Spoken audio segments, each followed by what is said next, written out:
Bueno, vamos arrancando entonces esta segunda parte después del almuerzo.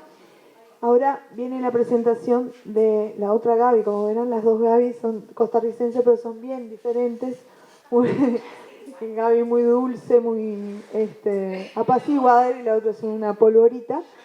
Pero igual está medio loca, pero igual la queremos un montón. No es la primera vez que viene a Uruguay y siempre es súper bien recibida, porque es loca pero buena. Y para todos, es Gabriela Bonilla, pero para todos es la Tica, que la va a presentar formalmente Silvina. Bueno, Gabriela Bonilla, investigadora del Observatorio Latinoamericano de Políticas Educativas del Internacional de la Educación, OLPE, investigadora del impacto del comercio educativo de las alianzas públicas privadas en el derecho a la educación pública, analista de las reformas educativas impulsadas por el Banco Mundial y por el Banco Interamericano de Desarrollo en materia de financiamiento, currículo, gestión educativa en América Latina. Antropóloga social, docente universitaria en Antropología del Cambio Climático en la Facultad de Antropología de la Universidad de Costa Rica. Activista de los derechos humanos digitales y por la regulación de la inteligencia artificial. Su presentación hoy se llama Agenda Antiderechos y Debilitamiento del Sistema Educativo. En la última revista de la red está el artículo titulado Filantropía evangélica y neoliberal, un modelo exportador de Estados Unidos a América Latina. Prometedor título. Así que, ¿algo más que quieras decir de ti misma? Bueno, presentación formal. Bienvenida y gracias. En esa revista, que era la que hoy Gaby Sancho presentaba, en la página 28 está ese artículo en el cual se basa la presentación esta. Yo lo escuché en Costa Rica cuando ella hizo el lanzamiento ese, y estaba preparando todo esto y no lo tenía calculado, y salí y hablé con el coordinador principal de la IEL. Nos combatí, tiene que estar la otra Gaby también en el encuentro, por favor. Y dice, no, pero bueno, y ahí ajustamos agenda y se hizo real que pudieran venir las dos, porque justamente este tema que ella aborda, esto que siempre hablamos del entramado, ¿no? Y cómo el género atraviesa las distintas cosas que le preocupan al sindicato y al movimiento sindical, se ve perfecta la transversalización. Y estos derechos que se arrogan los movimientos antiderechos, de no te metas con mis hijos y qué sé yo, que supuestamente se preocupan por las familias, en realidad, desde el día 1, el que se preocupa por el bienestar de las familias ha sido el movimiento sindical, exigiendo la reducción de las jornadas, desde el vamos, o sea, que hay que profundizarlo, pero no son ellos. Y además esos grupos son todos impregnados por ideología derecha. Si no, miren, lo que yo estoy viendo ahora con pavor, ¿no?, del efecto Milei en Argentina, y que no son casos aislados. Entonces, para mí esta intervención, todas son brillantes, la de Gaby y la de la otra Gaby también, pero esta va a estar muy buena y muy contextualizada en el marco de este encuentro. Gracias, Leti. Bueno, gracias, Silvina, compañeras, muchas gracias. Primero tengo que hallar mi botella de agua. ¿Qué? ¿Son unos astronautas? Ah, bueno, gracias. Sí, gracias. En cualquier momento me ataque tos, alergia. Pero muchas gracias. No es alergia por la colonia de vacaciones, que está muy bella, ya la traía yo. Bueno, buenas tardes. Sí, como decían las compañeras, soy Gaby Bonilla y soy de Costa Rica, Centroamérica. Con algunos de ustedes ya nos hemos visto, ¿verdad? En otras reuniones. El otro día estuvimos en Salto, hace un año. Bueno, hace un año. Estuvimos en Salto y hemos estado en otros espacios de trabajo. Y bueno, y este año el Observatorio Latinoamericano de Política Educativa, que como ustedes se acuerdan, lo que hemos estado estudiando por varios años son las tendencias de privatización. Este año hicimos esta colaboración con la red de trabajadoras, ¿verdad? Hacer una investigación, y ahorita lo vamos a ver, para ubicar en todo el mapa nuestro de monitoreo de actores no educativos que están queriendo incidir en la política educativa. Bueno, en ese mapa la idea es hoy colocar a los actores que preferimos no llamar religiosos, porque lo que parece que hacen es usar la fe, ¿verdad? Entonces no necesariamente son actores religiosos, sino que instrumentalizan la fe. Vamos a ubicarlos ahí. Para quienes nunca han estado en una presentación del observatorio. El observatorio lo lanza la Internacional de la Educación para que monitoreemos el estado de política educativa en América Latina. El primer documento que sacamos fue en el 2018, analizábamos el estado de políticas educativas y pues llegábamos a varias tendencias regionales. Esto no es nuevo para ustedes. Veíamos cómo hay tendencias que tienen que ver con, sobre todo, la incidencia permanente del Banco Mundial, del Banco Interamericano de Desarrollo en la definición de la política educativa. Esta aceptación por parte de nuestros gobiernos y de los ministerios de educación de endeudarnos a nuestros países para implementar reformas diseñadas desde afuera, y también veíamos ministerios de educación que habían naturalizado muchísimo la compra de servicios a actores privados, ¿verdad?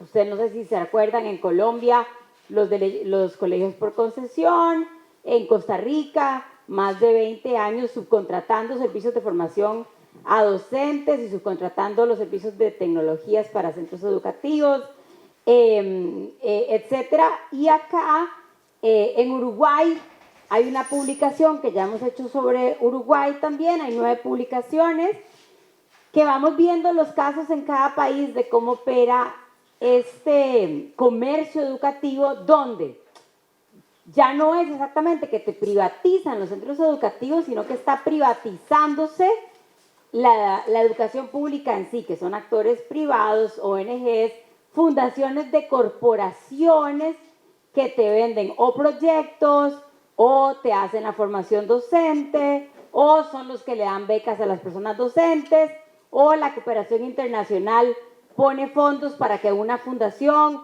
o una ONG o un grupo religioso genere proyectos en nuestras escuelas y colegios. Entonces lo que hemos visto es que se genera una red de negocios, a veces sostenida con fondos públicos, a veces sostenida con fondos de cooperación, pero siempre son negocios que se juegan dentro de la educación pública, ¿sí? Y entonces, luego a la educación pública se le hace un cobro de los resultados del estado de la educación, pero realmente no estamos teniendo una mirada histórica de decir, bueno, es que mira, hace 30 años me tenés esta fundación, me tenés esta ONG, está este grupo religioso, haciendo talleres, haciendo formación docente, sí, pero luego la crítica y la criminalización es al Estado, a lo público y al personal docente. Bueno, eso nosotras lo hemos estado analizando en los últimos años desde el observatorio. Y hoy lo que vamos a conversar es eso, pero con un elemento más. A ver, voy a tomarme el tiempo. Esto lo vamos a recuperar al final, pero partamos, digamos, de un escenario que está en toda América Latina, que tiene que ver con que hay una narrativa antidocente y antipública. Creo que lo hablaba a la mesa en la mañana, ¿cierto? Yo no sé si Silvina y vos, cuando se leía cómo se ha instalado fuertemente, y también lo decía Gaby Sancho, esta noción de lo individual, digamos, ¿verdad? La pérdida de la noción de colectivo, de sujetos de derechos, y esa narrativa del sí se puede, la que se esfuerza lo logra, el emprendedurismo, etcétera, es una narrativa que además ataca lo público, ataca la política pública, y últimamente lo que estamos viendo cada vez más también es un uso del discurso religioso, un uso de la fe de las personas para avanzar en agendas antiderechos. Entonces, al final de la presentación, retomemos 2 temas, retomemos cómo esta narrativa antipública sirve para avanzar en la privatización de la política educativa, para desmantelar la noción de la educación como derecho, y algo que es más complejo todavía, y aquí quienes hayan estudiado filosofía tal vez que nos ayuden a desarrollarlo, pero es privatizar la relación tuya con la educación, ¿verdad? Porque entonces como estudiante estás obligada como a esta cosa de sobrevivir y salir bien en las pruebas, y luego, ¿verdad? Porque vas a ir a un mundo donde de nuevo tenés que competir. Entonces se privatiza la relación tuya con todo, con el derecho a la educación, con el derecho al trabajo, con el derecho al futuro, y se nos rompe la idea de que somos colectivos. Entonces, al final recuperemos esto. ¿Vale? Ok, hay una cosa que siempre hacemos en el observatorio, que es revisar cosas viejas que todavía están vigentes. Entonces, nada más para que nos sepamos de memoria, recordemos que en el 1990 un informe del Banco Mundial decía ciertas cositas que las queremos recordar hoy. Decía, por ejemplo, el Banco Mundial en 1990, nuestros estados son ineficientes, usan mal el dinero de educación porque la gratuidad no debería ser universal. Pongamos atención a esto porque esto ahorita lo vemos cómo está presente en el 2023. Pero eso fue hace 33 años, nos decían, está mal diseñada la gratuidad, la escuela, el colegio, la universidad no debería ser gratis para todos, debería estar ubicada la gratuidad solo en quienes no puedan pagar. También en 1990 este informe nos decían, recurran al sector privado, es su mejor aliado para garantizar el acceso y la cobertura. 33 años después seguimos escuchando lo mismo. Y luego nos decían, ojo que las personas docentes son muy caras, los salarios docentes están muy caros, es insostenible, y también decían, y los sectores políticos ceden en las negociaciones con sectores docentes porque los sindicatos luego van a apoyarles en sus estrategias electorales y políticas. Básicamente lo que decía es, los sindicatos somos unas estructuras electorales y por eso es que hemos tenido conquistas. Este es un informe de 1990, ¿ok? Y también en ese momento, cierro con estas dos cositas, ya nos decían, atención, los hijos de la clase trabajadora lo que tienen que aprender es lengua y matemática nada más, y con eso van a tener empleo, hace 33 años. Pero hemos visto, por ejemplo, cómo el desempleo juvenil en 1995 andaba en un 8%, y en este momento, en mi país por lo menos está en 34%. Y sí han estado haciendo las reformas de lengua y matemática. Entonces vos decís, ok, desde hace 33 años me están diciendo reduzca el currículo y ahí está la promesa del derecho al empleo, pero sabemos que es, digamos, una falacia. ¿Y qué pasó? ¿Qué pasó? Que en el 2017 el Banco Mundial vuelve a sacar un informe y dice unas cosas un poquito más graves. Digamos, en 1990 dijo los docentes son muy caros, y en este momento nuestro otro informe nos dice los docentes no solo son caros, sino que raptan los resultados educativos, no comunican lo que está pasando en clase, y las familias y los estudiantes están rehenes de la fuerza docente, y los estudiantes y sus familias se van a quedar en la pobreza básicamente por culpa de una serie de intereses docentes.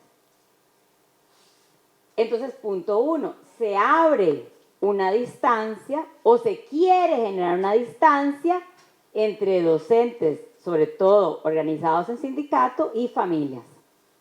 A nosotras no nos da igual este tipo de informes, porque estos informes instalan de nuevo esa narrativa de culpabilizar al sector docente. No nos puede dar igual que un actor que luego viene y se sienta a la mesa con nuestros gobiernos, publique, por ejemplo, este tipo de cosas que dice, cuando los docentes se movilizan para defender sus derechos, no necesariamente están alineados en torno al aprendizaje, sino en torno a intereses en pugna, y esto es grave, opuestos al bienestar de las y los estudiantes. Entonces, este tipo de informes nuevo del Banco Mundial y en estos análisis, ¿verdad?, ya genera un ambiente, una atmósfera de oposición, esta noción de que los docentes son una élite, un grupo privilegiado que cada vez que reclama derechos está pensando solo en sí mismo, ¿sí? Y no en una noción pedagógica. Entonces, anotemos este punto 1, porque no da igual que nos quieran imponer una narrativa antisocial, anticolectivo, incluso antiestudiantil, ¿sí? Vale, voy a seguir un momentico. Esto luego lo veremos, pero sí el Banco Mundial, lo que también decía en ese informe, ahora más reciente, es que lo que es clave es, digamos, avanzar hacia sistemas de aprendizaje para el empleo. Y ahí nosotras sabemos que la noción de aprendizaje es más administrativo de ciertos contenidos, y no la noción de que vas a construir, ¿cierto? Un conocimiento para transformar, que es lo que nosotras estamos queriendo hacer en nuestras aulas de clase, ¿verdad? Este conocimiento más soberano y entendiendo a nuestros estudiantes como sujetas y sujetos de su propio conocimiento. No, acá el informe del Banco Mundial nos dice avancemos a sistemas de administración de aprendizaje. Entonces vos, como tenés que ir luego a competir a un país sin derechos, incluso sin derecho al trabajo, tenés que administrarte ciertos conocimientos. Y hablan mucho de avanzar en los mecanismos de estandarizar el desempeño, la autonomía escolar, que también tiene que ver con debilitar la noción de sistema, ¿sí? Porque entonces, bueno, hoy no vamos a hablar de esto, pero hay otro estudio fascinante del OLPE, donde vemos cómo lo que nos propone el Banco Mundial y la OCDE tiene que ver con que haya centros donde vos vas y compras ciertas clases, vos vas y compras ciertos temas, ¿verdad? Como individualizando cada vez más el proceso educativo, le llaman la experiencia educativa, de nuevo rompiendo esta noción del encuentro y de lo colectivo. Entonces, ¿qué hemos visto? Pues que, que tenemos 33 años con las mismas narrativas, y entonces, y ya con esto vamos a llegar al tema de hoy, pero entonces vemos, esto no es, digamos, esto pasa en toda América Latina. Ministerios de Educación de verdad que impulsan las alianzas público-privadas, que tienen esta noción instalada de tercerizar, y entonces tercerizan la gestión de lo público, entonces tenés unas autoridades públicas que no quieren realmente hacerse cargo de la política educativa, la quieren tercerizar, ¿sí? Con una perspectiva bastante neoliberal. Vemos también ministerios de educación en lo nacional aceptando las políticas de endeudamiento, la cooperación internacional definiendo política educativa. Vemos insistentemente, ustedes aquí lo han visto mucho en Uruguay, beneficios fiscales para todas las fundaciones, corporaciones, empresas que quieren donar algo a la escuela. Y también vemos esta red de negocios en torno a la educación pública. Cuando puedan, entren al observatorio. Hay un estudio sobre Uruguay que hicimos, ¿cierto? Y las compañeras, ustedes lo sacaron el año pasado. Sí, sí, están en el Congreso. Y allí pueden leer, por ejemplo, para Uruguay, por ejemplo, la fundación de UPM, ajá, toda la cantidad de proyectitos educativos que sostiene, y luego también, por ejemplo, el formato de Reaching You Uruguay, que es una asesora para empresas que quieran donar. Entonces te dice cómo donar para tener acceso a la exención de impuestos. Es decir, por eso les digo, con la educación pública se juegan una serie de negocios, ¿sí?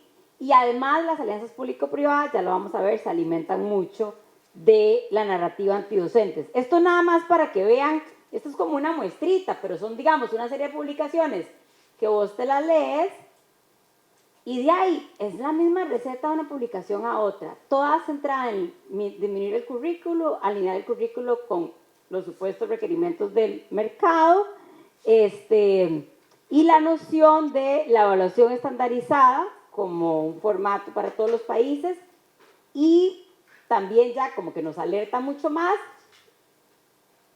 condicionar los presupuestos educativos a los resultados educativos. Veamos primero, entonces, el formato de alianzas público-privadas, ¿verdad?, que operan nuestros países en educación.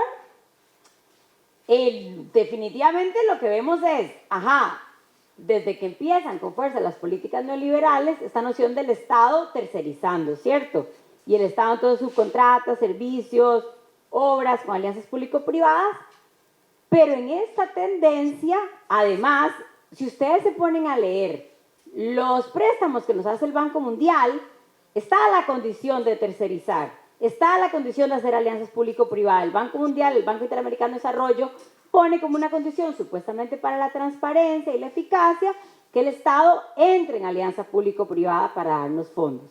Ahora, sabemos que los préstamos que nos da el BID a nuestros países no son representativos, digamos, si los ponemos en dimensión con el presupuesto educativo de nuestros países ponen mucho más recursos.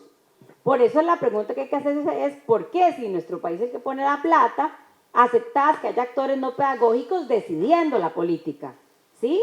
Entonces ahí tenés que pensar, bueno, nuestros ministerios de educación se nos han llenado de nociones neoliberales. Aceptar que vengan grupos tecnócratas y think tanks a definir la política educativa. Y hemos visto entonces que nuestros países, bueno, se endeudan para hacer alianzas público-privadas, toda la ciudadanía estamos pagando con impuestos y estas alianzas público-privadas hacen varios niveles de compra de servicios. Y atención, en los 90, al principio de los 2000 veíamos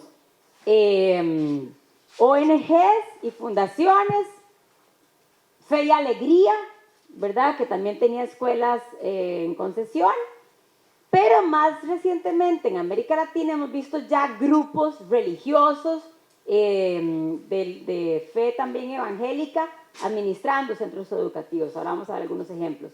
Entonces, digamos, de los 90 y el inicio del año 2000, que había ONGs y fundaciones, en el 2023 tenemos ONGs, fundaciones, empresas privadas y grupos religiosos o empresas de la fe administrando servicios educativos. Entonces tomemos nota de esta parte, de nuevo por lo que vamos a ver ahorita.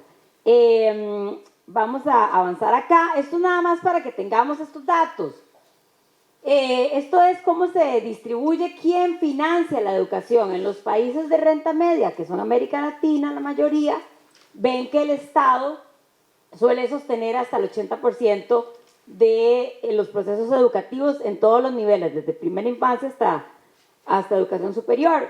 Hay un 20% en los países de renta media de familias o fondos de donaciones que sostienen la educación. Pero esto nos dice que todavía hay mucho financiamiento público. Este financiamiento público no todo va a la escuela pública, mucho va a subcontratar servicios. Vean, por ejemplo, si ustedes fueran una persona estudiante de Colombia, que no son, pero si fueran, en su vida de estudiantes, por ejemplo, pueden lucrar de los fondos públicos, de vos como estudiante pueden lucrar empresas como Corpoeducación, la Fundación Luker, la Fundación Escuela Nueva, proyectos sostenidos por otras fundaciones, Empresarios por la Educación, etcétera, etcétera. Es decir, hay una serie de actores, fundaciones, empresas que le venden servicios al Estado. En Colombia la educación está a cargo de las, ¿cómo se llaman los municipios ahorita? Las provincias. Sí, departamentos. Y cada departamento por ley está obligado a usar un 60% del presupuesto en compra de servicios a terceros, por una ley que se llama Ley de Participaciones. Entonces ves, con tu vida como estudiante, ya se habilita el lucro de una serie de actores. En Uruguay, que hemos visto que las personas docentes, pues hay una serie de proyectos que les incluyen fundaciones, universidades privadas, Fundación Ceibal, bueno, el Instituto Nacional de Evaluación Educativa, que lo que hace también es subcontratar a muchos grupos de consultores para hacer evaluaciones. El BID, es decir, hay una serie de actores, de nuevo, no pedagógicos, que en Uruguay tienen acceso a decidir procesos de lo que sucede con una persona docente. Tienen acceso a decidir, ¿sí?, elementos de la política educativa de la carrera docente. Vale, sigo.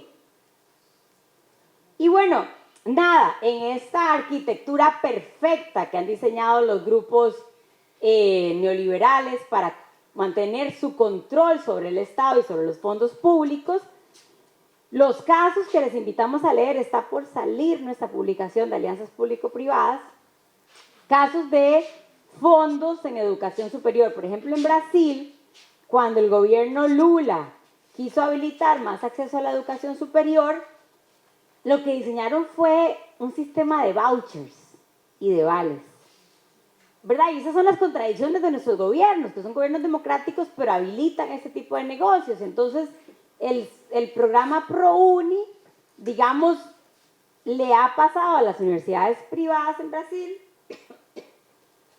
perdón, voy a decir un dato que luego tengo que revisar.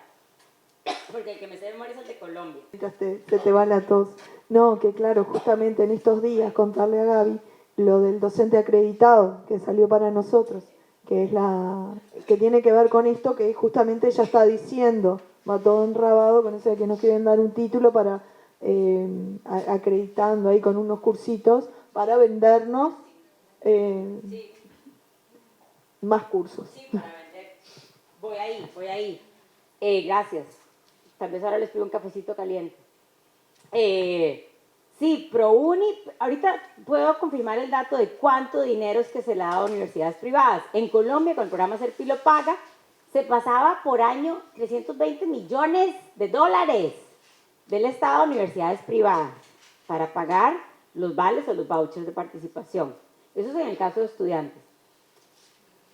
Cursos que hemos visto, esto no lo vamos a tener hoy, pero en pandemia sí fue muy claro ver cómo plataformas empresariales, desde Educa en República Dominicana, Empresarios por la Educación Guatemala, Empresarios por la Educación Perú, etcétera, le ofrecían al gobierno: yo te capacito a tus docentes que fallaron en la educación digital, eso decían ellos, que son analfabetos digitales tus docentes, yo te los capacito, pero eso no lo vamos a abordar hoy, pero tenemos una publicación también sobre cómo ese mito de que los docentes están fallidos y que yo te los arreglo con estos cursos es un mito permanente. Por eso la narrativa antidocente funciona para estos negocios, ¿sí? Porque siempre vamos a servirles a parecer fallidas, fallidos, pero, y no solo nosotros, nuestros estudiantes también. Bueno, y por último, el 4% del PIB para educación en República Dominicana, también hemos visto cómo los sectores privados estaban permanentemente en los foros, porque a ellos les interesa que suba el presupuesto educativo y que no esté condicionado a que sea para educación pública. Por eso en la IE, cada vez que peleamos, sí, por aumento de financiamiento, se describe claramente que sea para educación pública gestionada desde lo público. Porque lo que está pasando es que entonces actores privados, cada vez que hay aumento de presupuesto, vienen a ofrecer una serie de servicios que se les subcontratan. Cosillas así como para que revisemos. Empresarios por la Educación de varios países hacen sus investigaciones, tienen un observatorio. Muchas de las políticas de esos observatorios tienen que ver con monitorear a las personas docentes.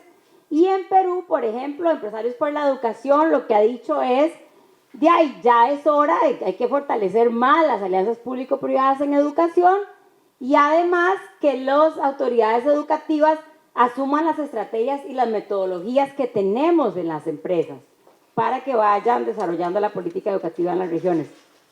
Estas son cosas que están publicadas, ¿verdad? Es decir, nosotras no estamos aquí siendo simplemente unas paranoicas, ¿sí? Zurdas.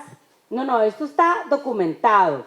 Incluso en República Dominicana, vos ves los estudios que ha publicado Educa y ellos dicen dos cosas serias. Ellos dicen: el Estado no debería estar gastando recursos del ministerio en administrarle la cuota sindical. Paren eso. O sea, no, ¿verdad? Los empresarios recomiendan que no haya el descuento sindical mediante el ministerio. Y también dicen: revisemos lo de las jubilaciones porque están saliendo muy caras. Y son publicaciones que hacen los sectores empresariales. Bueno, voy a avanzar, voy a correr un poquito con las alianzas público-privadas, pero para ya aterrizar, Leti, en el tema que me dijiste que viniera a abordar.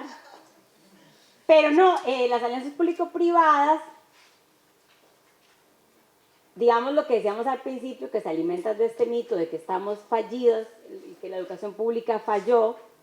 Y ahí, bueno, nosotras podemos hacer una tarea más bien de demostrar todo lo que ha funcionado en la educación pública, ¿sí? Porque hay más cobertura, hay mucha más política integral, es decir, si nosotros nos ponemos a revisar, hay bastante por reconocerle a la educación pública, es nada más esta narrativa permanente para hacer negocios. Y uno de los temas principales que nos dicen ciertos mitos es que las alianzas público-privadas traen innovación,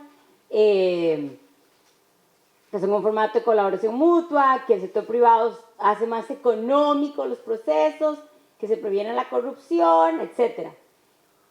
¿Qué hemos visto? No solo en educación, sino hemos visto en todos los ámbitos, también en infraestructura. Hemos visto, por un lado, que en realidad el sector empresarial le sirve hacer negocios con el Estado porque logra tener acceso a lugares donde nunca hubiera estado, a áreas de servicios donde nunca hubiera podido accesar, ¿sí? Es decir, una empresa como Reaching You Uruguay, que su negocio es vender servicios para que haya donaciones a educación, le sirve que exista esta ley, ¿sí?, de exención de impuestos. Entonces, el primer mito que dicen que es una colaboración mutua, sabemos que es falso, sabemos que las empresas y corporaciones logran llegar a un nivel de alcance en sus ofertas de producto que no hubieran tenido si no es a través del Estado, ¿sí? Y luego, el tema de ser más económicas también sabemos que es falso porque ya hemos visto muchos casos de sobreprecios. En Panamá, en el año 2017, se aprobó la beca universal, que se solía dar solo a estudiantes de sectores públicos, y en cuanto se aprobó para todos los estudiantes, las escuelas privadas de bajo costo que te cobraban $75, $100, $200, empezaron a aumentar sus matrículas porque sabían que el Estado iba a dar vouchers a través de la ley de beca universal. ¿Eso se entiende? ¿O las enredé? ¿Las enredé? Bueno, entonces esta idea de que todo es más barato no es cierto. Aquí estamos todavía viendo los casos de Odebrecht en toda América Latina, sobreprecios, ¿verdad? Entonces esta noción de que el que es corrupto es el Estado y el que es innovador y ágil es el sector privado, de nuevo, sabemos que es una narrativa solo para montarse sobre la estructura estatal y hacer negocios, ¿sí? Que se alimenta, como decían en la mañana, decían la extrema derecha se alimenta de los odios y los miedos. Sí, esta narrativa se alimenta de 40 años de neoliberalismo, donde claro, tienes un Estado amarrado, ¿verdad?, con recortes, sin capacidad realmente de darte los servicios públicos que necesitas. Entonces, a las alianzas público-privadas les funciona mucho que falle lo público, hacer la narrativa antipública para hacer sus negocios. Ahora sí, a lo que vinimos, mi gente. ¿Cuántos minutos me quedan? Bueno, me quedan 2. Aquí hay muchas sillas. Igual acá hay lugar, pero digo, con esto de abrir el círculo estamos medio ahí con la puerta. Sí. Se pueden arrimar otros, ahí hay sillas libres, acá adelante. Ay, qué rico. Gracias, Silvina. Sí. Vale, entonces ahora sí, esta era la introducción, porque esto es lo que siempre hablamos en el observatorio. Es para que sepamos por qué vamos a hablar de esto otro ahora. Entonces, lo que les decimos que venimos viendo es, ya teníamos el análisis de los sectores neoliberales, el análisis de gobiernos que aunque eran de signo más democrático, también aceptaban formatos de negocio en educación, ¿sí? Y hoy lo que queremos poner un poquito más en conversación es cómo se te hace una nueva estructura de alianzas entre los partidos políticos, sectores empresariales y sectores que se anuncian como religiosos, pero lo que vemos es que están instrumentalizando la fe. Entonces, a todo este análisis que veníamos haciendo de alianzas público-privadas, la narrativa antidocente, la incidencia de los bancos, bueno, el avance de una educación digital que no está todavía negociada con los docentes, etcétera, le agregamos ahora, digamos, el elemento de filantropía evangélica, es decir, dinero de estructuras evangélicas y católicas incidiendo en la política educativa de América Latina. Ahorita vamos a ver ese mapita de dónde viene la plata, que es el que ustedes tienen en sus revistas. Y entonces lo que vemos, pues estas maquinarias electorales, ¿verdad?, que están usando la fe y la religión de las personas para tener un continuum de control en la política educativa. Aquí Leticia dice que yo soy muy exagerada, pero bueno, yo sí creo que está bueno acordarnos de lo que es la educación laica, ¿sí? Porque nosotros hacíamos esta discusión en Centroamérica. Nosotras tenemos sindicatos que empiezan una reunión con una oración en Centroamérica, ¿verdad? ¿Y con un qué? Un padre. Yo a eso no he ido. La que me salvaba, Gabriela. Pero bueno, ¿verdad? Entonces, nosotras sí hacemos como mucha la aclaración de por qué nos importa tanto defender la educación laica.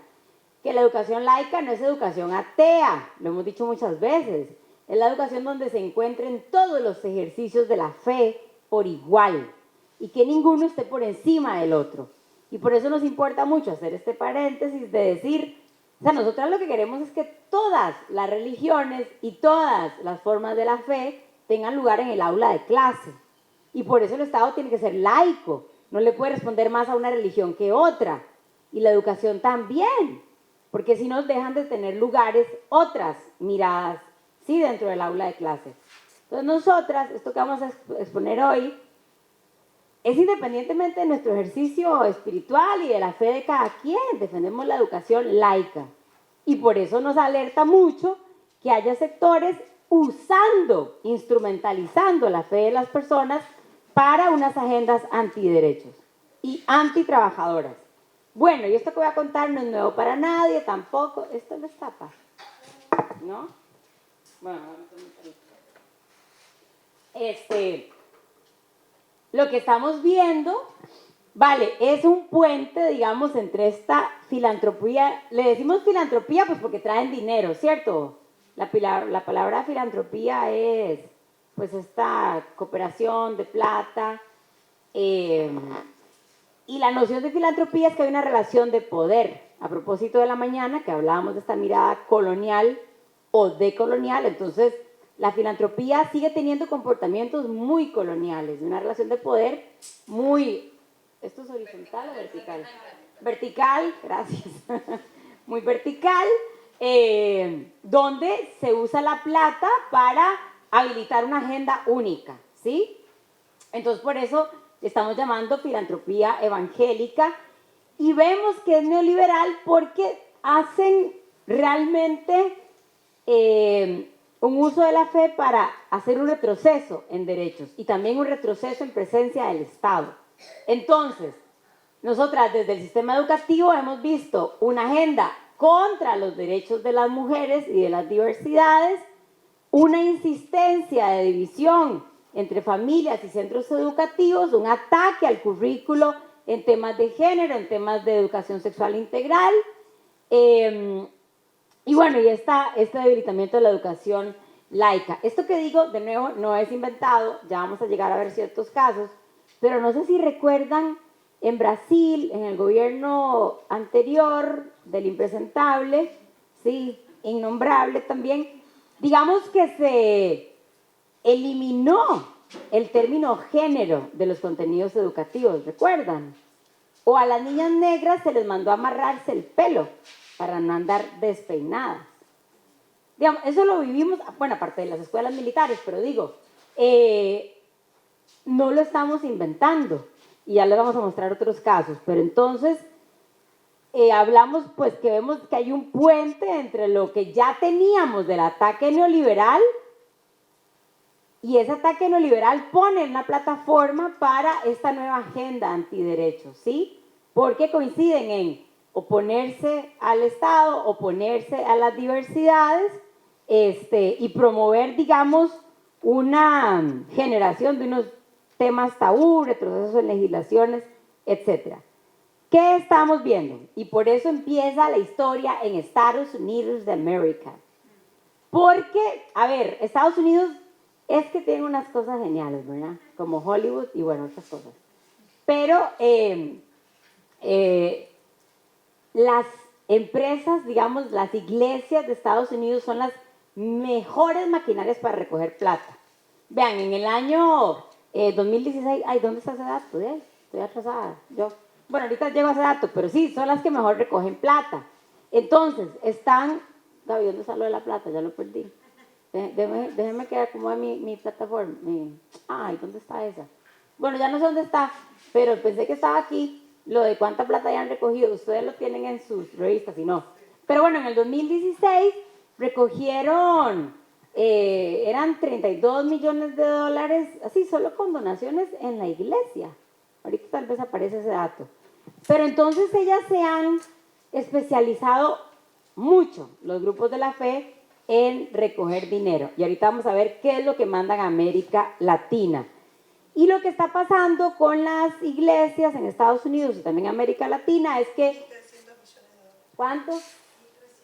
Bueno, 1.300 millones de dólares han enviado, ¿sí? Y han recogido, etcétera, a través de donaciones. Y lo que pasa es que ahorita lo vamos a revisar, hay un mandato específico en los planes estratégicos de varias iglesias de incidir en la política educativa. No es solo mandarte platita para ayudarte, es que está claramente escrito una misión católica y evangélica y cristiana de incidir para parar el mal, ya lo vamos a ver. Está escrito así. Entonces por eso es que nosotras vimos a partir de 2010 que no es una cosa solo de un país, sino que es un programa continental, con Mis hijos no te metas. Y en inglés surge como Don't Mess With My Children. O sea, esto es un programa que nace en Estados Unidos. Don't Mess With My Children, no te metas con mis hijos, ¿sí? Y luego también los grupos pro vida o por la familia, bueno, antiderechos, ¿verdad? Pero que ellos autodenominan pro vida, que también en Estados Unidos hay toda una serie de estructuras contra el derecho de la interrupción voluntaria del embarazo. Entonces lo que vemos es un programa continental, ¿verdad? Y empezamos a ver, atención acá, a ver, en Colombia, en 2016, voy a poner todo de una vez, pero empezamos a ver, 2016 en Colombia, marchas de padres de familia contra el programa de educación sexual. En Costa Rica, 2018, el primer día del curso lectivo, cerraban escuelas, grupos religiosos, pidiendo que no se implementara el currículo de educación sexual integral, que además es un currículo bellísimo, miren qué lindo currículo. En 2019, en República Dominicana, marchas también de papás y mamás contra lo que denominaban ideología de género. Y en el 2023, hace nada, en Honduras, papás y mamás de estudiantes, digamos, porque lo que veías eran papás y mamás, marchando contra que se eduque en la ley, ¿verdad? Que se enseñe en la ley de educación integral de prevención del embarazo adolescente.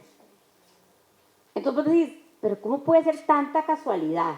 Que en Costa Rica, Colombia, República Dominicana, Honduras, vas a Perú y es lo mismo, vas a Argentina y ahí con mis hijos no te metas. Entonces hay que sospechar un poquito de algo tan alineado, ¿cierto? Entonces nosotras hemos visto, ay Dios mío, ¿quién me desordenó todo este PowerPoint? ¿Fui yo misma? ¿Habré sido yo? ¿Qué es esto? Voy a correr por aquí y luego me vuelvo, ¿vale? Entonces nosotras hemos visto, voy a estar primero en este y luego me devuelvo. Hagan como si no hubieran visto. ¿Ok? Gracias. Sí. Nosotras vimos informes, yo empecé a buscar informecitos de algunas empresas en Estados Unidos. Hay una que se llama Human Life International, que es la de, bueno, es una antiderechos. Y entonces, bueno, en un año dijo que pasó $130,000 a dos grupitos en América Latina. Uno es la Fundación Sí a la Vida en El Salvador, que persigue mujeres que han interrumpido un embarazo y las mete a la cárcel. Y otra es Heartbeat International, Latido del Corazón Internacional, o 40 días para la vida. Todas estas son empresitas que usan la fe para una agenda antiderechos y tienen una estrategia de capacitación de personas en América Latina. Bueno, entonces ahí en un informe decías, pasamos $130,000, pero seguimos viendo otros informes de la rendición de impuestos y este grupo, Vida Humana Internacional, en realidad ha canalizado $1,300,000 a agrupaciones de América Latina y ellos te dicen, esta plata la pasé para aliados antiaborto, para que hiciéramos materiales en español, programas de radio, conferencias, capacitaciones y lobby. Esto es un informe, o sea, $1,300, ¿verdad? De un periodo nada más. Y en un informe de lo que sí reportan. Puede haber otros fondos de donación que no se reporten. Voy ahora sí a volver para atrás y ya casi nos organizamos. Y entonces, aquí está el dato que yo quería, ¿verdad? Los Estados Unidos, pues sí, nos dicen los grupos religiosos, logran recaudar en un año 127.000 millones de dólares. Eran 127.000 millones. Son iglesias, ¿sí? Y lo que nos dice un estudioso de estos sectores es que, estos grupos religiosos lo que traen es un proyecto político y cultural de un nacionalismo que es cristiano y que es blanco. Y que entonces no le funciona ni la agenda de género, ni la agenda de diversidad étnica, ni el movimiento de las vidas negras importan, ni mucho menos los movimientos decoloniales de América Latina. No les funcionan para su visión. Y entonces, claro que recogen plata y la mandan a nuestros países para incidir, ¿sí? Porque tienen esta gran capacidad de recolección de dinero. Y más allá, ay, Dios mío, es un gran negocio porque se han hecho empresas asesoras de qué hacer con tu plata cristiana, ¿sí? Entonces, hay una empresa que se llama The Gathering, que es la recolecta, cuando todo el mundo pone platica, la vaca, decimos nosotros. The Gathering surge como una empresa y ellos lo que dicen es, mira, nosotros vamos a hacer la asesoría a inversionistas que quieren donar dinero para tener influencia social del cristianismo en los países. Y además dice, vamos a asesorar porque a Dios le importa que haya incidencia en las leyes. Y esto, vieran el montón de plata, y ahorita vamos a llegar a un hoyo negro de dinero, porque además no se sabe dónde viene toda esa plata. Pero entonces, ven qué interesante. Nos dicen que las megadonaciones empiezan a ser parte de la identidad evangélica en Estados Unidos. Que vos, para entrar como al club de evangélicos de influencia, tenés que participar en megadonaciones cada vez más. Y déjeme que me vuelva otra vez a esta otra filmina, porque a nosotras sí nos llamaba la atención esto de que los grupos que decían que ellos defendían la familia, pero ¿cómo así que ustedes defienden la familia? ¿Cómo?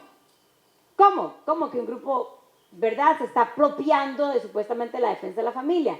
Entonces creíamos que el segundo punto para hoy, atención, a propósito de esta brecha que quieren hacer, desde el Banco Mundial hasta los evaluadores, hasta las narrativas privadas y neoliberales, la brecha entre docentes y familias, ojo, porque los grupos que tienen una agenda conservadora antiderechos también se quieren apropiar supuestamente de esa relación con las familias. Entonces nosotras decíamos en la red, ¿cierto? Hay toda una posibilidad para nosotras como sindicatos de recuperar y hacer evidente que quienes defienden las familias han sido los sindicatos en América Latina, ¿cierto?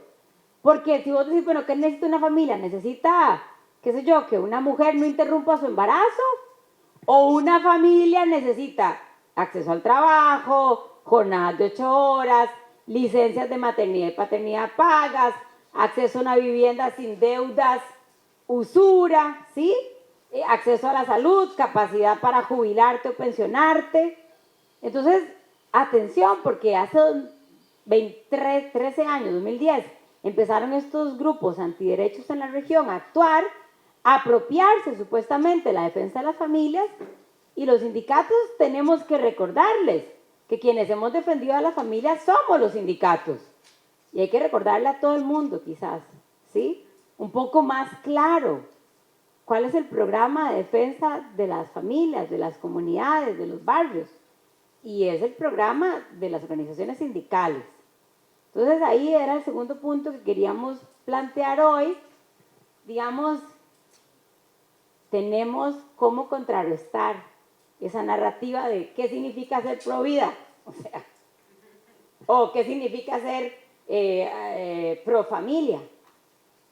No, ¿verdad? Hay que recordar muy claramente cómo la agenda sindical, aunque el Banco Mundial en su informe diga que es una agenda de intereses sectoriales, recordarles que no, que es una agenda por los derechos de las personas, familias, barrios, comunidades.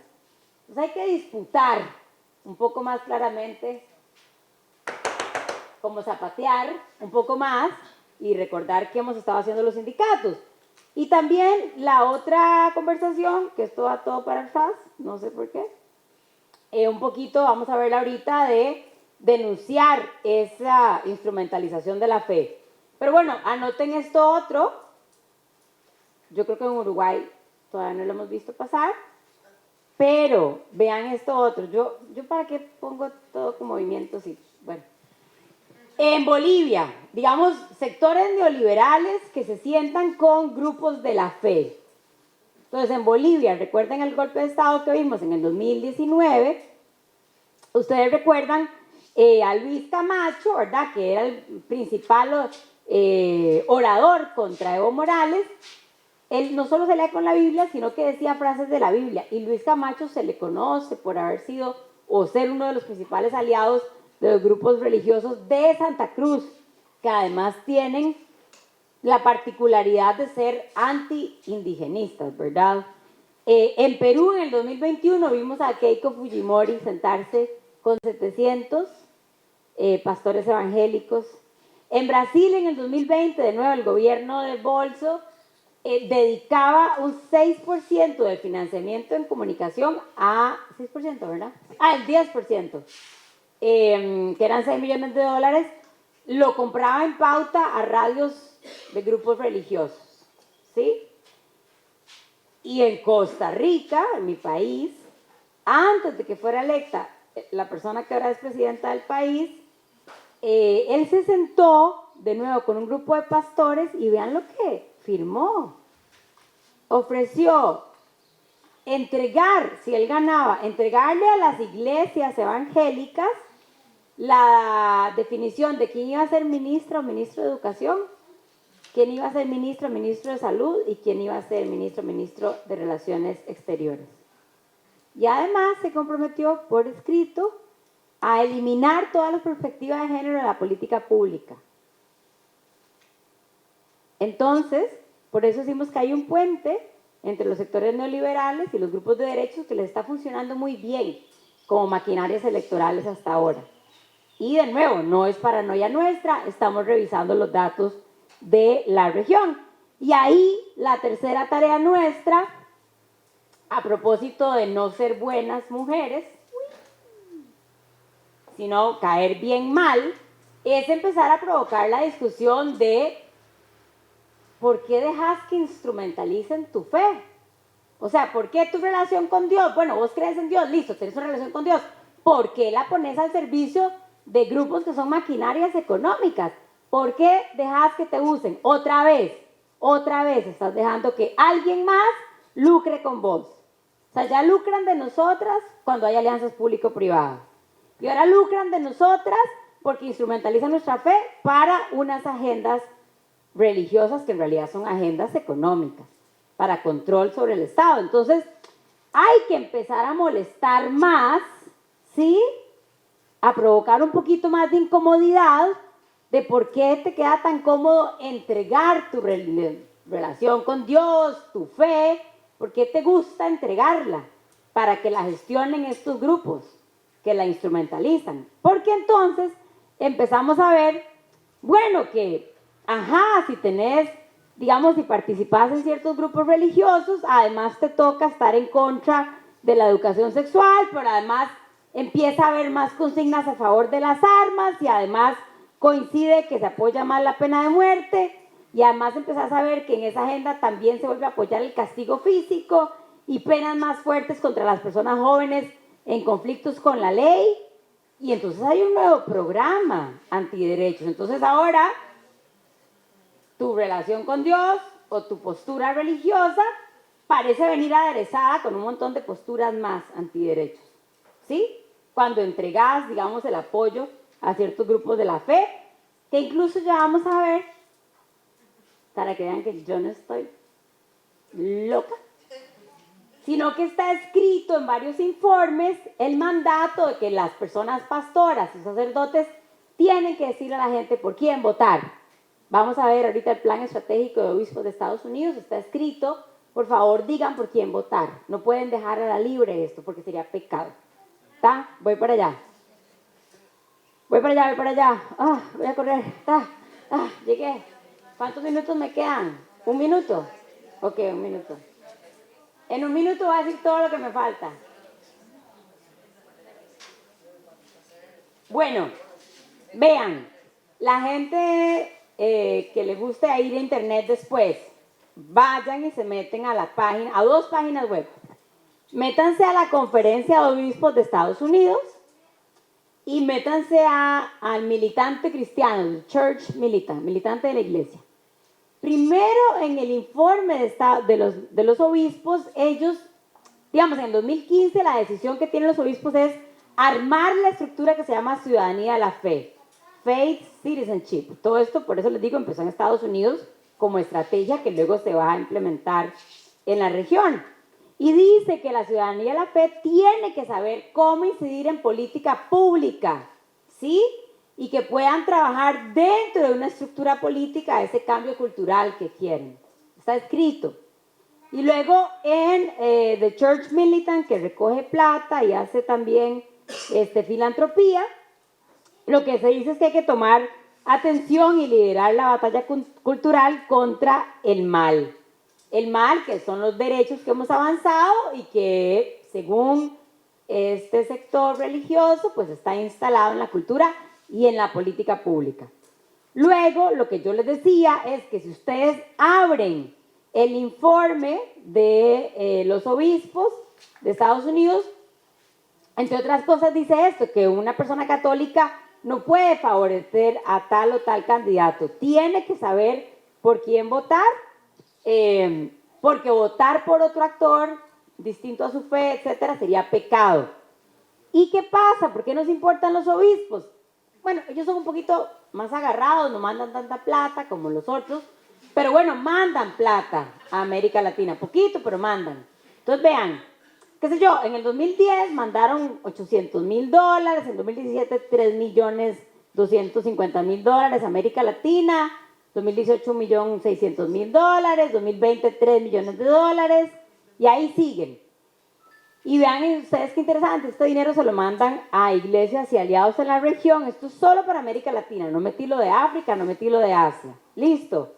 Pero esta plata, vean lo que dice, es para un plan estratégico 2021-2024, dice entre otras cosas, defender las familias con cónyuges heterosexuales, pero quizás lo que más nos tiene que importar es lo que dice la página 11. Dice que vamos a buscar desde estos sectores de la fe la incidencia en la política educativa, con especial énfasis en la formación continua del cuerpo docente y administrativo.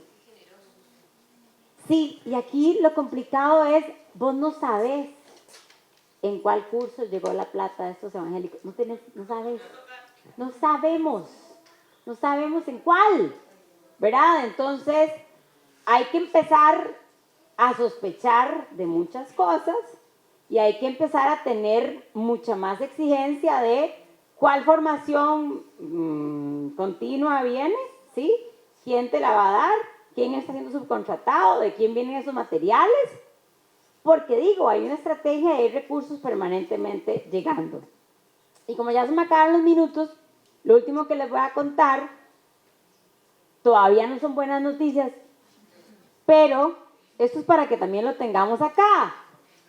Ok, entonces había alianzas público-privadas, ONGs, corporaciones, fundaciones, luego llegaron los grupos de la fe y ahora estamos viendo esta instrumentalización de los procesos judiciales, de las cortes, lo que se llama lawfare, ¿sí? En contra de derechos.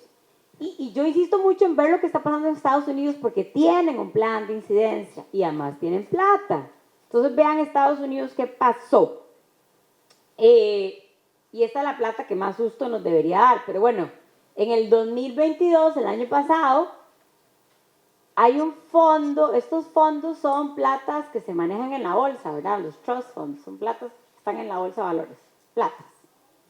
Y entonces, Barrett dona $1,600 millones al Fondo de la Libertad Marvel. Ok, este fondo fue fundado por Leonard Leo, que Leonard Leo ha sido el principal lobista contra el derecho a la interrupción del embarazo. Leonard Leo planea, ¿se acuerdan que en Estados Unidos se revirtió la ley Roe Red, la ley que protegía el derecho a la interrupción del embarazo. Roe versus Wade, ahí está. Y entonces este tipo que recibe $1.600.000 ha sido ese principal lobista, y además, digamos, con ese lobby lograron que la Corte eliminara ese derecho que tenían las mujeres en Estados Unidos desde 1974. ¿Sí? ¿Qué más pasa? Que él tiene otro grupo de lobby para incidir en la configuración de la Corte Suprema, y acá está esta vaina que les venía a contar hoy. Bueno, han usado casi $230 millones para donaciones en estos lobby antiderechos, pero además el lobby contra el avance de políticas de cambio climático, y además el lobby contra ciertas reformas electorales en Estados Unidos. Y el año pasado,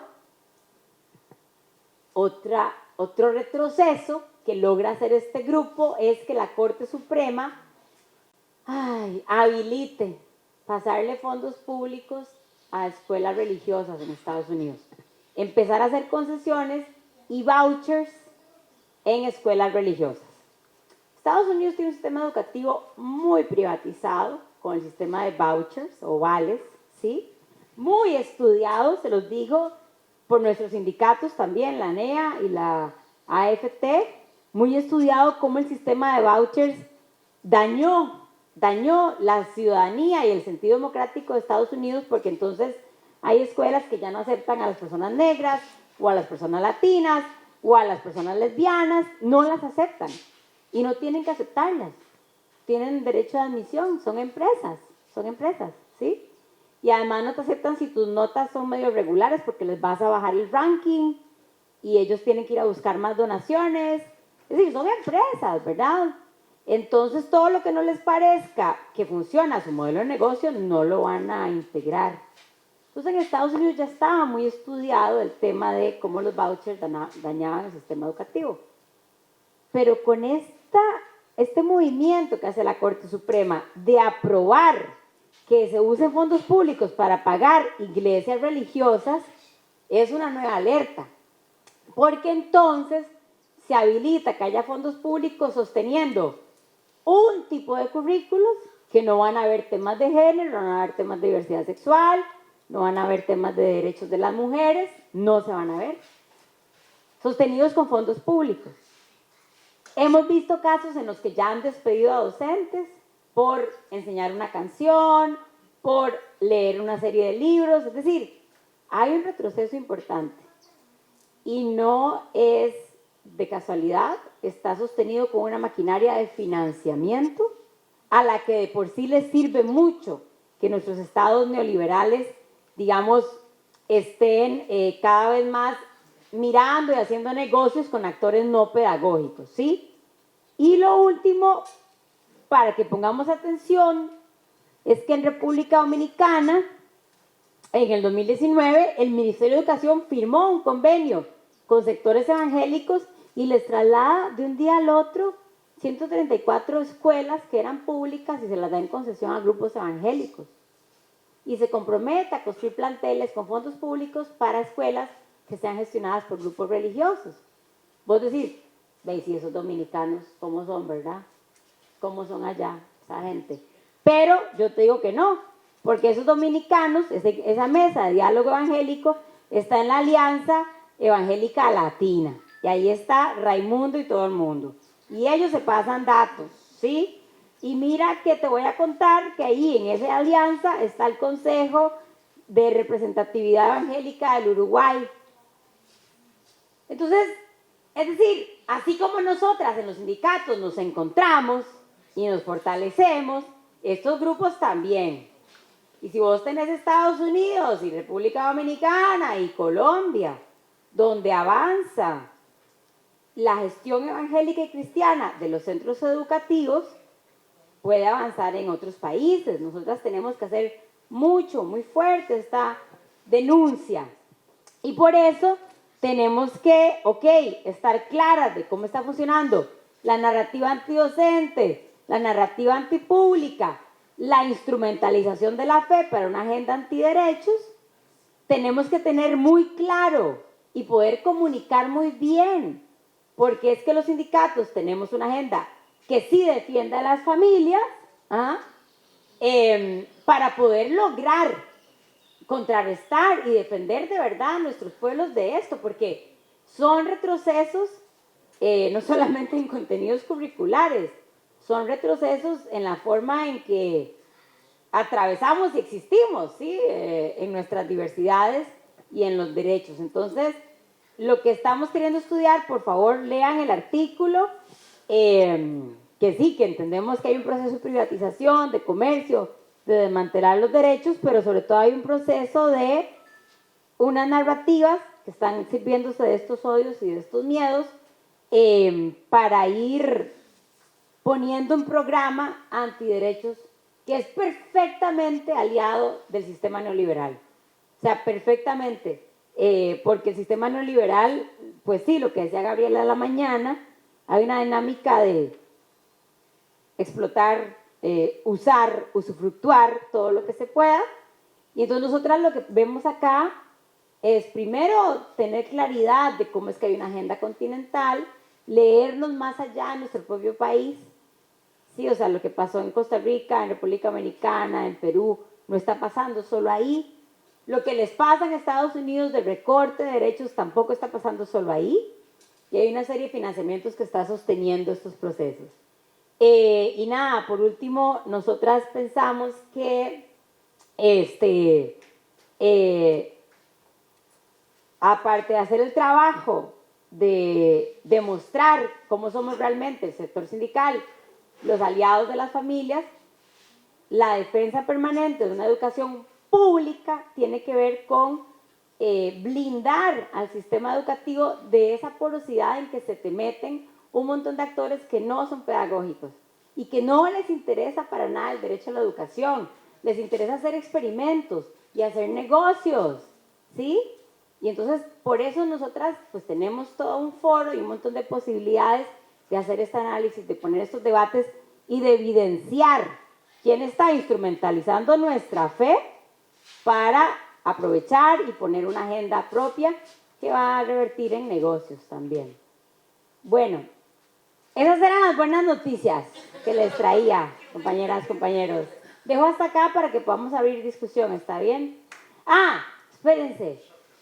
En la revista está fascinante porque hay toda una parte que no les conté que tiene que ver cómo desde 1914 el dinero de Estados Unidos ya llegó a Guatemala y se repartió todo México, se repartían los grupos religiosos, México, Amazonas, Guatemala, y se lo repartían según dónde estaban las empresas petroleras.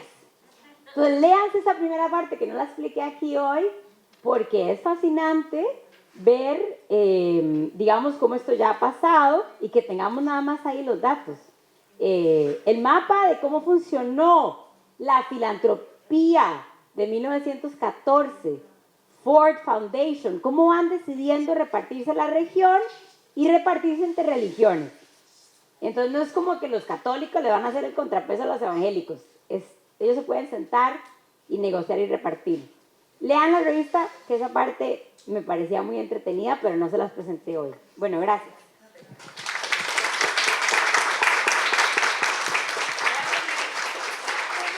Bueno, espero que me hayan entendido ahora lo que me pasó cuando la escuché allá en Costa Rica y dije, no, tienen que estar allá y no tiene que ser por Zoom porque no es lo mismo.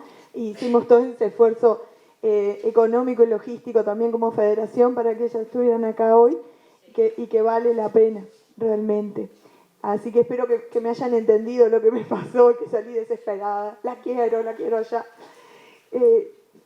Ya sé que ella no se refirió de repente a casos de Uruguay, pero a todos nos suenan cosas que Astesiano, el Liceo 41, un montón de clics, movimientos, no te metas con mis hijos, el ataque a la ESI, o sea, la LUC, lo que pasó en estos días en los liceos, con algunos casos bastante complejos. Yo sé que constantemente estamos, como nosotros, sacando apuntes, ¿no?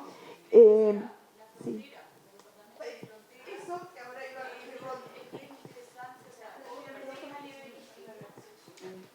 es una cuestión a nivel nacional, bueno, nacional, es internacional, pero en los departamentos de frontera se ve mucho más acentuado esta realidad, donde es muy explícita la relación entre determinadas empresas religiosas o empresas de fe con el sistema político e incluso con la participación en entes como los gobiernos departamentales, de quienes están en determinadas iglesias, participan candidatos políticos en actos dentro de las iglesias y después miembros de esas familias dueñas de las iglesias son parte, por ejemplo, de Departamento de Cultura y Educación u otras cosas.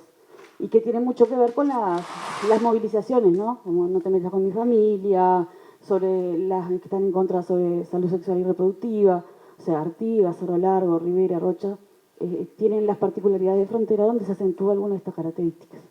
Además, departamentos sumamente conservadores.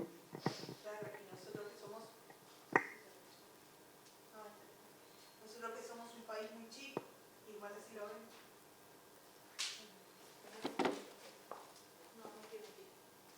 No, es que nosotros que somos un país...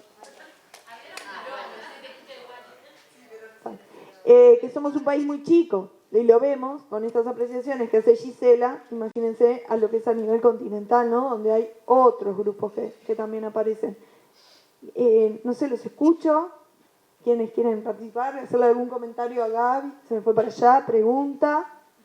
Si tienen preguntas de la Biblia también, que me las sé todas. Me las sé todas. Y eso de lo que ella dice que yo soy muy exagerada, es porque ella en ese encuentro en Costa Rica fue muy, muy respetuosa en este inicio de la laicidad, por esto que decían, ¿no? Hay sindicatos que empiezan su congreso, imagínense nosotros, congreso de FENAPE, que vaya un cura a bendecirnos, y, o sea, para nosotros es una locura eso, porque gracias a Valle somos muy laicos, pero yo le decía, bueno, no es necesario tanto, allá no es necesario tanta esa introducción, porque a nosotros nos parece como irrisorio ya. Pero igualmente vale la pena la aclaración, ¿no? Ella 2x3 en una se mandó un Dios, no sé qué. Pero bueno, yo también me las mando 2x3 y qué sé yo, un día creo, un día no. A veces creo una cosa, otro día en mucho, otro día en nada. Y digo, es la relación con uno mismo. Y discutíamos eso también con Marcel y con Aline, el tema de la laicidad, que yo puedo violar la laicidad por un tapaboca, me dice Marcel, yo no puedo llevar la cartucherita de ese al liceo porque me va a llamar la directora porque dice FENAPES. Pero la directora puede ir con un crucifijo así. Entonces, eso también es importante. ¿Alguien? Bueno, está prendido, bueno, gracias. Bueno, me sorprendió muchísimo porque cuando hablaban de millones, parece que hablan de caramelos y entonces una cosa que... no, que me sorprendió muchísimo el tema cuando se habló de los millones que se destinan. Lo de Brasil lo tenía muy en claro. Por supuesto, digo que siempre a nosotros los uruguayos, cuando inclusive vamos a algún lugar, que me ha pasado que, bueno, tengo una hija que vive en la frontera, entonces es muy común que yo vaya y bueno, que hay cosas que veo. Y bueno, pero he tenido la oportunidad de ir a otros lugares como Brasil y por la universidad, compañeros de otro lado, entonces digo, como que tienen normalizado esa cuestión, ¿no? De esa incidencia a veces que pueden tener de lo religioso, y como que Uruguay tiene una amplia trayectoria con el tema de la separación del Estado de la Iglesia, que bueno, como que nosotros nos extraña eso. Pero, y siempre digo que, a ver, no tenemos que acostumbrarnos a esto, que es un ejercicio que es histórico y como que lo tenemos como laudado, porque cuando empiezan a avanzar las derechas y con a veces posiciones muy conservadoras, como que normalizamos que en el Parlamento se hable y se lea un pasaje de la Biblia. Bueno, entonces como que nos parece extraño, pero como que nadie, o sea, no sé, no se le aclara, no se le dice nada. Y bueno, y lo mismo sucede también desde lo institucional, ¿no? Y me acuerdo muchísimo, porque de hecho yo trabajé muchísimo cuando fue se elaboró el programa de incorporación de la educación para la sexualidad todo el año 2007, fue todo un trabajo donde se trabajó de cómo se iba a pensar en la incorporación tanto en la currícula de formación docente, de primaria y de enseñanza media, y hasta que en el 2008 eso, digo, se laudó, hubo un trabajo en red, todo un mapa de ruta, que después hubo un informe que se hizo, que creo que fue del INES, el Instituto de Estadística, que gracias a las políticas educativas que se habían desarrollado en torno, en el 2019 fue eso, había bajado enormemente el embarazo adolescente y más que nada el embarazo adolescente en condiciones a veces en las cuales viven muchos de nuestros jóvenes, ¿no? Con mucha vulnerabilidad. Entonces había bajado un porcentaje. Y eso fue más que nada políticas educativas. Después, a la entrada de el gobierno actual, se comienza a cuestionar la presencia en la currícula de la educación para la sexualidad. Comienzan nuevamente estos embates. A mí, así como, no es que yo estoy también en las teorías conspirativas, pero digo, me parece que cuando no miramos con alerta eso, como que cedemos terreno y dejamos que avancen, porque es como que se empieza a cuestionar y por eso después tenemos directores que se creen que la institución es como la extensión de su casa, entonces hacen, por ejemplo, con que nos pasó a nosotros en Salto, una ONG de hacer una charla totalmente flechada sobre el tema del aborto. Entonces fue una cosa que hasta se entregaron souvenir con fetitos, una cosa... Sí. Eso es de estos fondos. Claro, exactamente, No, digo. sí, los fetos los hacen. Claro, entonces eso fue todo, me parece que es una muestra de cómo si no estamos alerta, porque también estoy de acuerdo, ¿no?, con el tema de la laicidad, y por eso con todo este tema de la LUC, cuando se quería hablar del tema de la libertad de cátedra, que porque yo, como muchos compañeros me decían, no es lo mismo autonomía técnica que libertad de cátedra. Separar eso, porque está bien que el tema de la laicidad es una frontera fina y siempre lo manejamos ahí en este caso hay una compañera que es Andrea Díaz, que trabaja mucho en la doctora Andrea Díaz sobre el tema de laicidad, que fue uno de los problemas que se peleó con FUSE y todo ese lío que pasó el año pasado con el tema de laicidad. Bueno, entonces eso me parece que muestra que si bien Uruguay tiene una amplia historia, los embates están a la puerta ahí. Es como a veces tenemos que estar alerta y no ceder terreno a eso. Bien. Sí, y para eso es bien importante esto de estos encuentros y la formación. Bueno, vamos, ahora te doy la palabra, Fernanda. Cerramos con Fernanda esta primera parte porque ya está Andrés por ahí para la segunda parte. Les voy a pedir después que cuando Fernanda termine, capaz que hay lugar más adelante, porque ahora va a empezar a refrescar, se va a poner frío ahí en el fondo que está abierto, nos acercamos más, igual él nos va a explicar cómo trabajar, capaz que no nos vemos porque es más formato taller, pero ya se empieza a hacer la tarde, empieza a bajar la temperatura y se pone fresco allá en el fondo. Fernanda. No, a mí no deja de sorprenderme cómo el neoliberalismo tiene clarísimo el tema de la interseccionalidad, que muchas veces nosotras y nosotras no lo tenemos tan claro. Por ejemplo, esto que es claramente una muestra de que atraviesa todo lo que tiene que ver con nuestra vida sindical, se incluye en un encuentro de género, y al encuentro de géneros van sobre todo mujeres, ¿no? Entonces, yo creo que también se sigue pensando, lo hemos vivido en otros ámbitos también, que las cuestiones de género son cuestiones secundarias. Entonces tenemos que empezar por nosotros y nosotras para darnos cuenta que no, que es parte constitutiva de lo que es un sistema que está para embromarnos.